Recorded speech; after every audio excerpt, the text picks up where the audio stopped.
everyone, and welcome to another edition of the Eddrick Show. I am your host, Eddrick Jerome. As always, this is the place for intelligent conversation with interesting people. Please go ahead and hit that subscribe button below as we continue to grow this thing from the ground up. Today, I'm honored to have Mr. Deon Price as my guest. Dion has more than 25 years of experience as a youth life skills coach, as well as developing and directing programs geared toward youth improvement and development. His bi-weekly column, This Youth Generation, which chronicles modern youth culture, reaches hundreds of thousands of readers nationwide and can be read in several daily newspapers, including the Fairfield Daily Republic, the Oakland Post, the LA Sentinel, and the New York Times. It's a busy man. Dion has dedicated most of his adult life to the field of youth and community service through his organization, This Youth Generation, which offers motivational talks and workshops for parents and educators, as well as students throughout the United States. His brand of motivational speaking is delivered with humor, and he relies on years of experience as a content expert in this field. Dion is also an author of the very funny book, Raised in Hell, a nonfiction family dramedy about the hardships of growing up in a dysfunctional family. But it's not a sad book at all, and I encourage everybody to pick it up because it is very funny and well written. Last but not least, Dion is the host of the online web show entitled This Youth Generation. Dion, good to see you, my brother. Welcome to the Eddrick Show. Thank you so much. Good talking to you again. Likewise, man. So let's get into it. Let's start out with your organization, This Youth Generation. Talk to us about that and what some of the goals are around that organization. Well, This Youth Generation is just that. My personal mission is to improve the quality of life for young people. And it's been my mission since my adult life.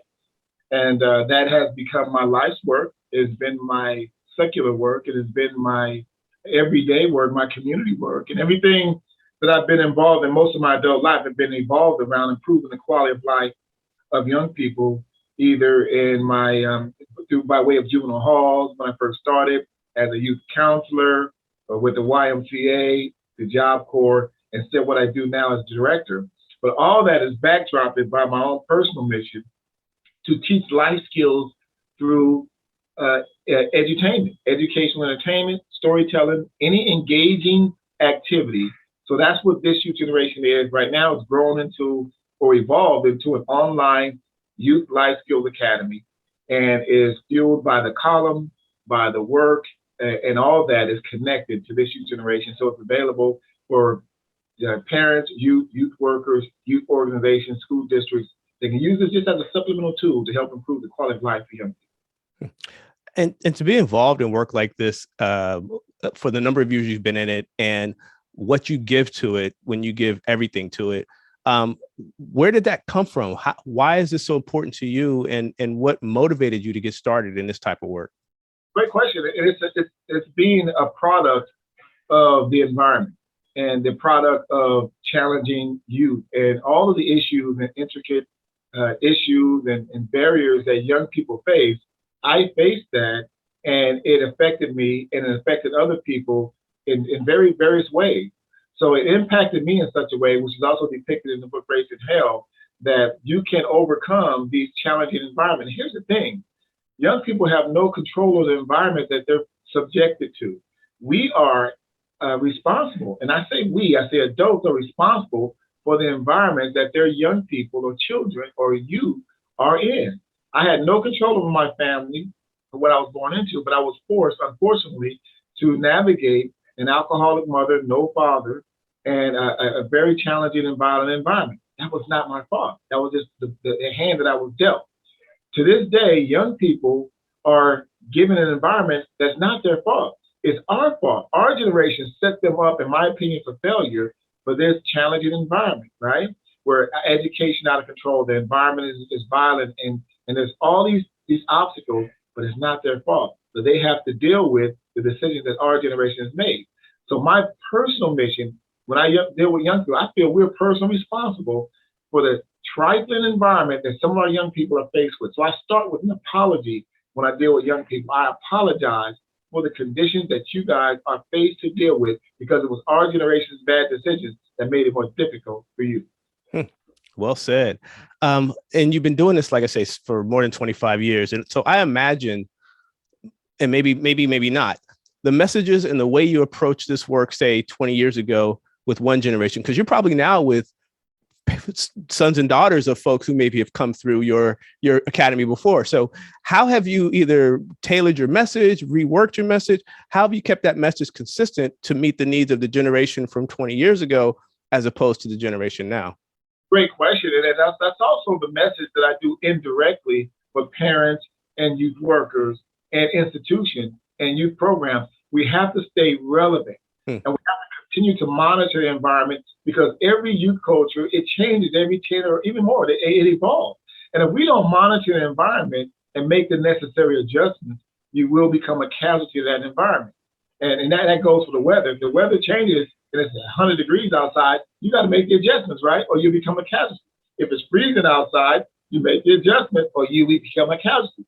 Our youth environment, our culture is changing rapidly. And if we don't adjust to it, you will become a casualty. There's some youth parenting. My mother had no idea, because she was disconnected to a youth culture, that she had me in situations that made it more stressful for me. For example, in my day, everybody was wearing, Nikes and all this leather stuff. She bought me a pair of upside down Nikes, right? That, not knowing the culture of the youth, and set me up. Imagine a kid in middle school going to school with some upside down, backwards. They were called Ekis. It was Nikes backwards. Wow. I ignorantly wore these things to school, and it was traumatizing, because as soon as I stepped foot on campus, hey, Dion got some upside down Nikes. It was traumatizing. I mean, literally, I left school early. It was damaging, right? Imagine somebody with some upside down, right? So she was unaware of that, right?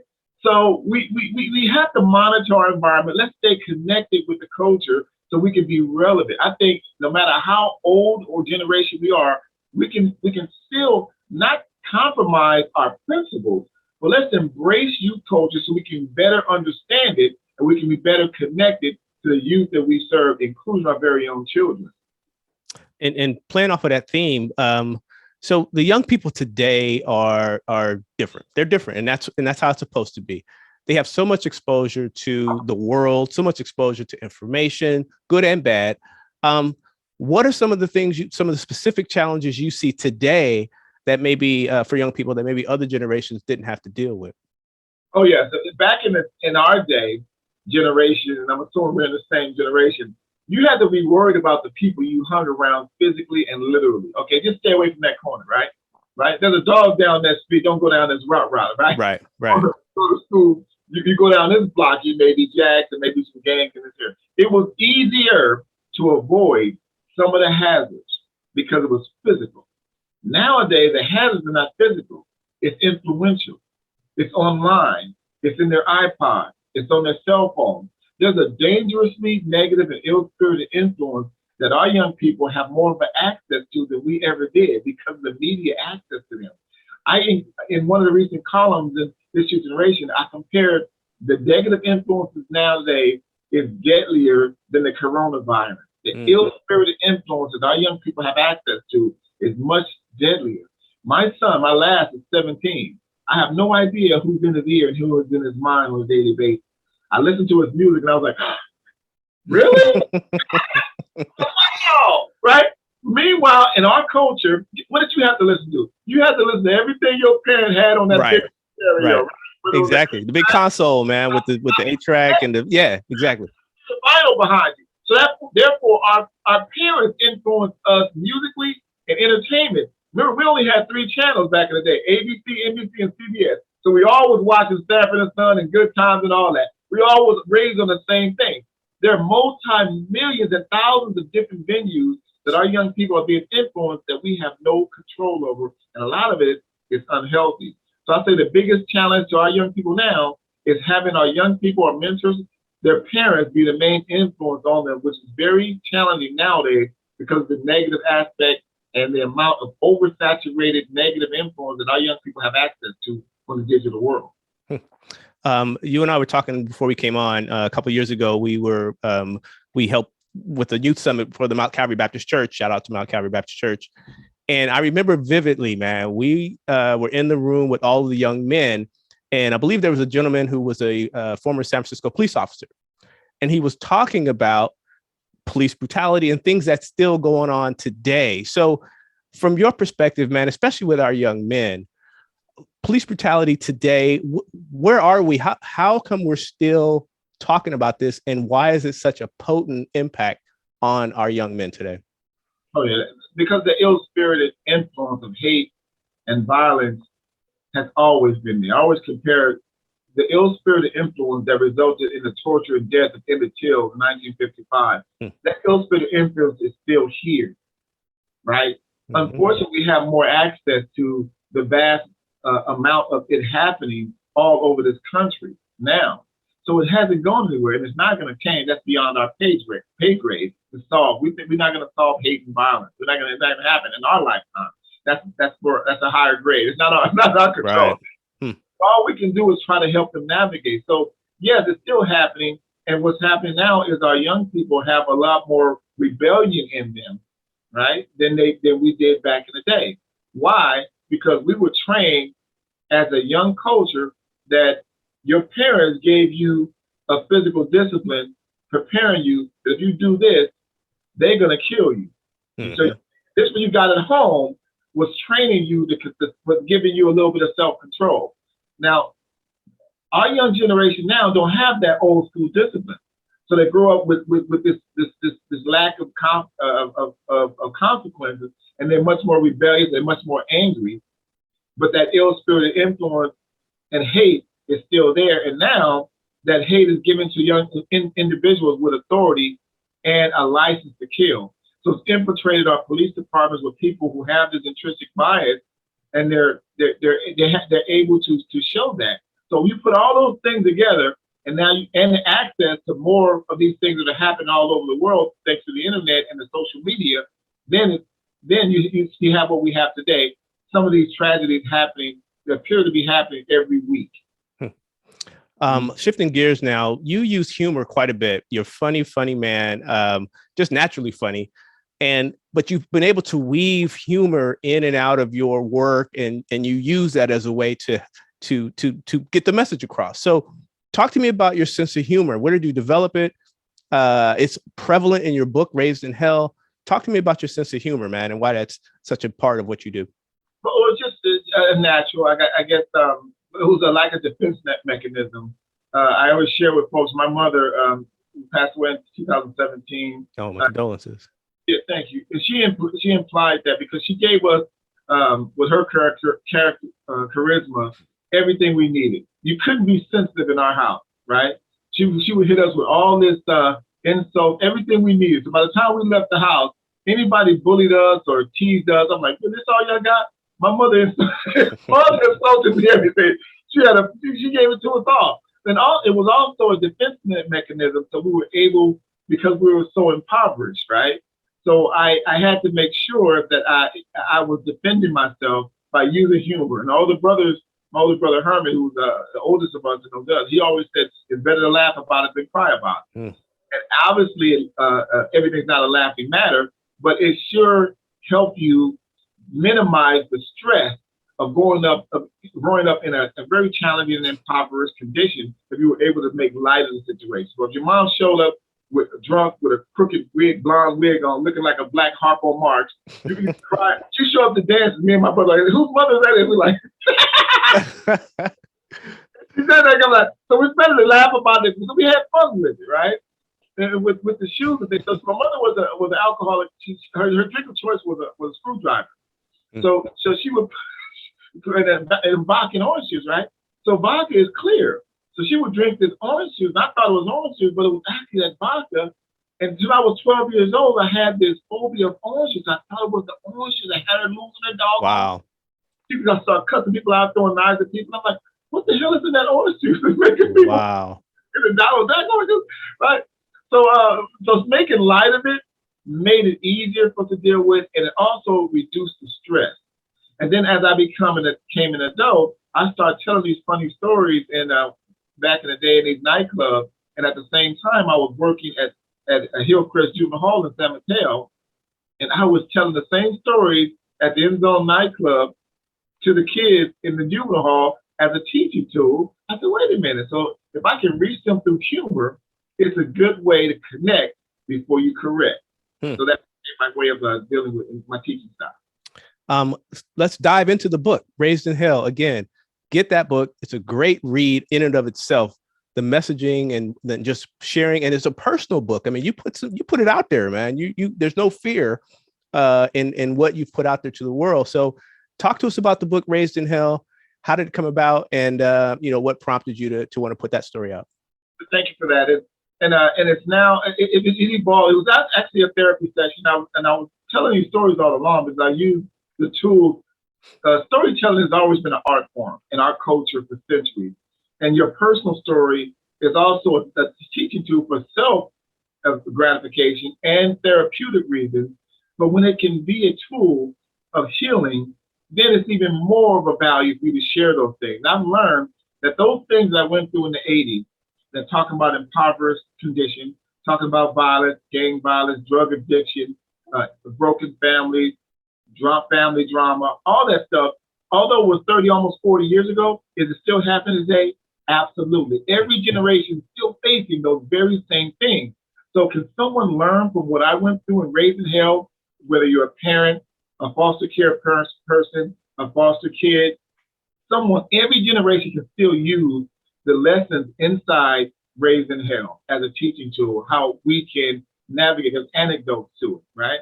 So that's how it came about, me journaling and me telling these stories, and it became a piece that I can use. And I've also, the connection between how it's written and how it's told, all right? And that's what a connection. I love telling the stories and being able to articulate it through the book, through different mediums. So I took it a step further and turned Raised in Hell into a one-man show. It's also a part of the podcast. It's on audio, and it's also a digital version of it. So people can still take pieces of that and get it in different venues. So it's going pretty well. And I want to take it to the next level and turn it into a one-man show about an hour long, so people can really experience it in a different setting. There's one thing though, man. I do have a little bit of a pushback against you, and I'm just going to share it with the audience. I see you on Facebook all the time, and you're cool and everything, and you got your usually you're wearing a Dodger hat.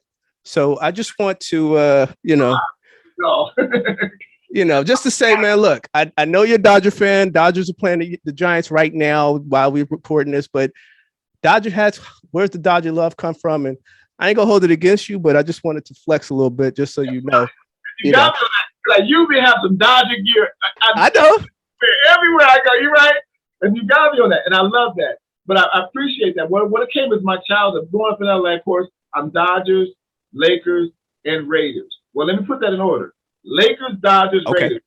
Because I became a Raider fan in the Marcus Allen Super Bowl days, right? So no matter where the Raiders are, to me, they're always the LA Raiders en route, right? Even though they start Oakland. But the Dodgers, my older brother Michael took me to my first Dodger game. And to this day, the impact of that first experience, which speaks to the emotional link of how emotional experience can last long. I still smell the grass. I remember the Davey Loeb, the Ron State, that 9-year infield. I would never forget that first Dodger dog. So I fell in love with the Dodgers in the early 70s, and I've been there ever since, and I'm loving right now. Mookie hurt y'all feelings last night. Yes, he did, man. Yes, he did. It's always in love, but and that's a good thing. We can have these kind of rivalries and just enjoy the game. Like you, man. I remember when my mom and dad and my grandfather would come out, they'd take me to the Giants games. And I'm old enough, for my audience, I don't care to say it, I'm old enough. I've seen Willie Mays. I've seen Pete Rose. I've seen the greats, right? I used to see those Dodger infields with Ron Say and Steve Garvey and all those cats. But the one thing my grandfather told me that I didn't understand why Black people are so attracted to the National League. He told me that because Jackie Robinson went with the Dodgers, no matter where Black people were in this country, we gravitated to the National League. And as you know, because you're a baseball scholar, Jackie Robinson brought that Negro League style of play to the major leagues. And so it was exciting. And I was like, okay, that's why my family loves the National League. Your family, you didn't go to Angel games, right? Right? No. We didn't go to A's games. And so anyway, I just thought I'd share that with you because we're similar in generation, and it stuck with me. So props to all of the great baseball players in the past.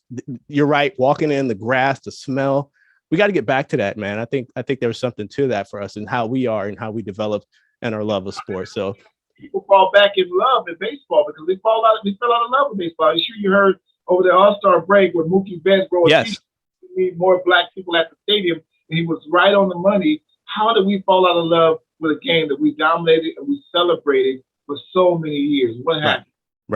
Right. So again, conversation we'll have at a later date, man. But as we wrap this thing up, if people want to get more information about your organizations, of course, we'll put everything in the description, links to everything. But if people want to get a hold of you, get more information about your organization, where can they go? Yeah, DionDprice.com. DionDprice.com. I have the link. They have access to the online Life Skills Academy, access to the book, the digital version, the physical version. If you want a signed copy of Raising Hell, I can certainly get that to you in a short period of time. The Facebook page, This Youth Generation as well. I also have a YouTube channel, also entitled This Youth Generation. So not hard to find. And I would encourage people to have these discussions we have. I have them every now and then based on the column, and I'll have a discussion. And if you want to chime in on some of these very healthy conversations, we'll be having these on a weekly basis on the podcast, Life of a Youth Worker as well. All right. Well, man, it's always a pleasure to see you. You're doing such great work. Keep it up. Keep doing what you do, man. You're so full of energy, and I just appreciate you, man. And like I said, we don't talk as much as we should, but right. I'm always seeing you and following you and knowing what you're doing, man. So kudos to you and your organization. Again, we'll put all the links in the description. So Deon Price, thank you for coming on the Eddrick Show, man. I appreciate you. Back at you. Same to you. I appreciate the work you do. And together, we can all improve the quality of life for young people by doing what we do. Absolutely. This has been the Eddrick Show. I'm your host, Eddrick Jerome. Again, this is the place for intelligent conversation with interesting people. Hit that subscribe button. We're also on Facebook and on Instagram, Eddrick Show. You can find us very easily. Thank you for tuning in, and we'll catch you on the next episode.